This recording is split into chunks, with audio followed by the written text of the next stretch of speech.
આપણે જે દુનિયામાં રહીએ છીએ એમાં આપણી આસપાસ કેટલી બધી વસ્તુઓ છે નહીં? હવા, પાણી, પથ્થર અને આપણે પોતે પણ ક્યારેય વિચાર્યું છે કે આ બધી વસ્તુઓ મૂળભૂત રીતે શેની બનેલી છે?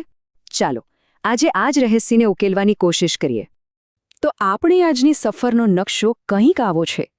સૌથી પહેલાં આપણે સમજીશું કે આ દ્રવ્ય છે શું, પછી એના કણોના રહસ્યો જાણીશું, એના અલગ અલગ સ્વરૂપોને ઓળખીશું અને છેલ્લે જોઈશું કે કેવી રીતે દ્રવ્ય પોતાનો વેશ બદલે છે. અને હા, બાષ્પીભવન જેવી મજેદાર પ્રક્રિયાને પણ સમજીશું. તો તૈયાર છો ને? ચાલો શરૂ કરીએ આપણા પહેલા પડાવથી અને સૌથી પહેલાં આપણી આસપાસ જ એક નજર ફેરવીએ. જસ્ટ 1 મિનિટ માટે પોતાની આજુબાજુ જુઓ. શું દેખાય છે?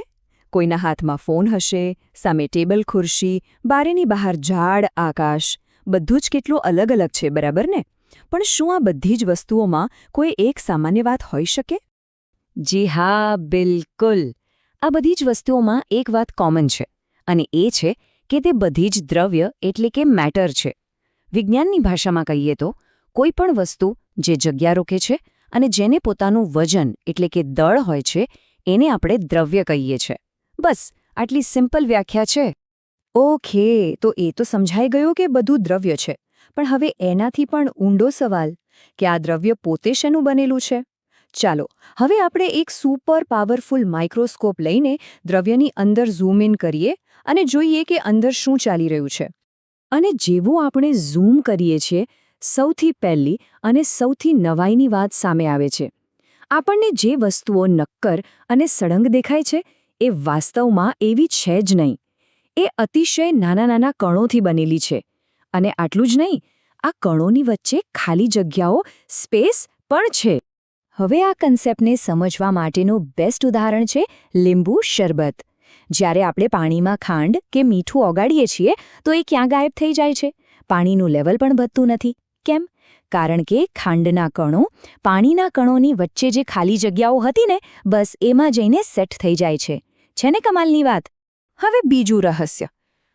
આ કણો કંઈ શાંતિથી બેસતા નથી.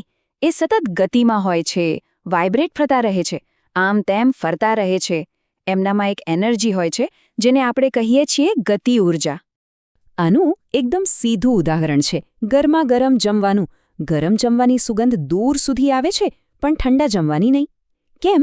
કારણ કે તાપમાન વધવાથી કણોની ગતિ ઊર્જા વધી જાય છે.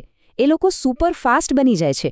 એટલે જ તો સળગતી અગરબત્તીની સુગંધ તરત જ આખા રૂમમાં ફેલાઈ જાય છે. અને હવે ત્રીજો અને છેલ્લો ગુણધર્મ.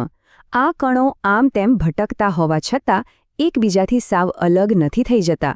એમની વચ્ચે એકબીજાને ખેંચી રાખતું એક બળ કામ કરે છે. એક પ્રકારનું આકર્ષણ બળ જે એમને સાથે બાંધી રાખે છે. આને સમજવા માટે કલ્પના કરો કે જાણે ઘણા બધા લોકો એકબીજાનો હાથ પકડીને ઊભા છે. અમુક ગ્રુપમાં પકડ એકદમ મજબૂત હોય છે, જેમ કે લોખંડના કણો, જ્યારે બીજા ગ્રુપમાં એકદમ ઢીલી, જેમ કે હવાના કણો. આ પકડ કેટલી મજબૂત છે એના પર જ બધો આધાર છે. તો અત્યાર સુધી આપણે કણોના 3 સુપરપાવર્સ જોયા: એમની વચ્ચેની જગ્યા, એમની સતત ગતિ અને એમનું આકર્ષણ બળ. બસ આ 3 વસ્તુઓ ભેગી મળીને જ બનાવે છે દ્રવ્યના એ 3 ફેમસ સ્વરૂપો જે આપણે બધા જાણીએ છીએ: ઘન, પ્રવાહી અને વાયુ. આ ઇમેજ જુઓ, એકદમ ક્લિયર થઈ જશે.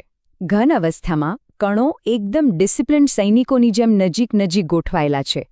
પ્રવાહીમાં એ થોડા રિલેક્સ છે, આમ તેમ ફરી શકે છે. અને વાયુમાં તો પૂછો જ નહીં, બધા કણો પોતાની મસ્તીમાં એકબીજાથી બહુ દૂર દૂર ફરે છે. અને આ ટેબલ એ તો જાણે આખા ચેપ્ટરનો સારાંશ છે.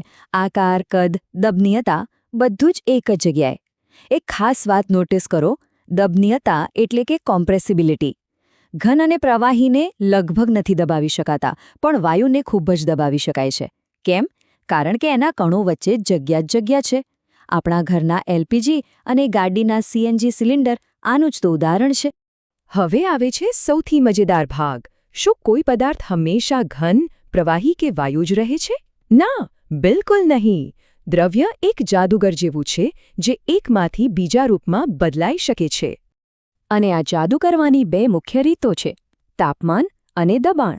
આ ડાયાગ્રામને જુઓ. ગરમી આપો તો બરફનું પાણી અને પાણીની વરાળ બને. ઠંડુ કરો તો એ જ વરાળનું પાણી અને પાણીનો બરફ બની જાય. આખું ચક્ર ચાલે છે.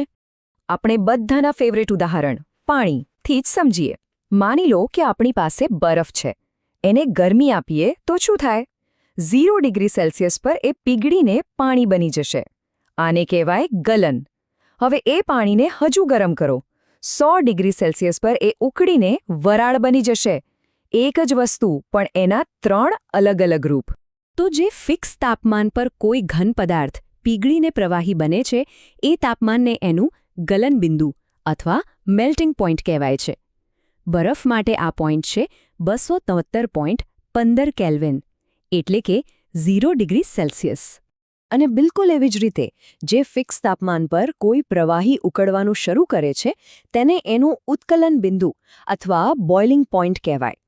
પાણી માટે આ પોઈન્ટ છે 373 કેલ્વિન, એટલે કે આપણા જાણીતા 100 ડિગ્રી સેલ્સિયસ. પણ એક મિનિટ, શું પાણીને વરાળ બનવા માટે હંમેશા 100 ડિગ્રી સુધી ગરમ કરવું પડે? જરા વિચારો. તડકામાં સૂકવેલા કપડાં એ ક્યાં ઉકળે છે? છતાં સુકાઈ જાય છે. તો આ કેવી રીતે થાય છે? આ પ્રક્રિયાનું નામ છે બાષ્પીભવન. અને બાષ્પીભવનની સૌથી ખાસ વાત એ છે કે એનાથી ઠંડક થાય છે. કઈ રીતે? ઉનાળામાં આપણને પરસેવો થાય છે અને જ્યારે પરસેવો ઉડી જાય ત્યારે ઠંડક લાગે છે, બરાબર? એવું એટલા માટે કે બાષ્પીભવન થવા માટે ઊર્જાની જરૂર પડે અને એ ઊર્જા આપણી ચામડીમાંથી લે છે. સેમ ટુ સેમ માટલાનું પાણી પણ આ જ રીતે ઠંડુ રહે છે. વાહ! તો દ્રવ્યની આ દુનિયામાં આપણે ઘણું બધું ફરી લીધું. ચાલો પાછા ફરતા પહેલા ફટાફટ એક રીકેપ કરી લઈએ કે આપણે શું શું શીખ્યા. સૌથી પહેલી વાત, આપણી આસપાસનું બધું જ દ્રવ્ય કણોનું બનેલું છે. બીજી વાત, દ્રવ્યની 3 મુખ્ય અવસ્થાઓ છે: ઘન, પ્રવાહી અને વાયુ. ત્રીજી, તાપમાન અને દબાણ બદલીને આપણે આ અવસ્થાઓને એકબીજામાં ફેરવી શકીએ છીએ. અને છેલ્લી અને મહત્વની વાત, બાષ્પીભવન એ સપાટી પર થતી એક એવી પ્રક્રિયા છે જેના કારણે ઠંડકનો અનુભવ થાય છે. તો આજના માટે આટલું જ. પણ જતાં જતાં એક સવાલ તમારા મગજમાં મૂકતો જાઉં છું. બાષ્પીભવન અને ઉત્કલન બંનેમાં પ્રવાહીમાંથી વાયુ બને છે. તો પછી આ બંને વચ્ચે સાચો તફાવત શું છે? જરા વિચારજો આના પર.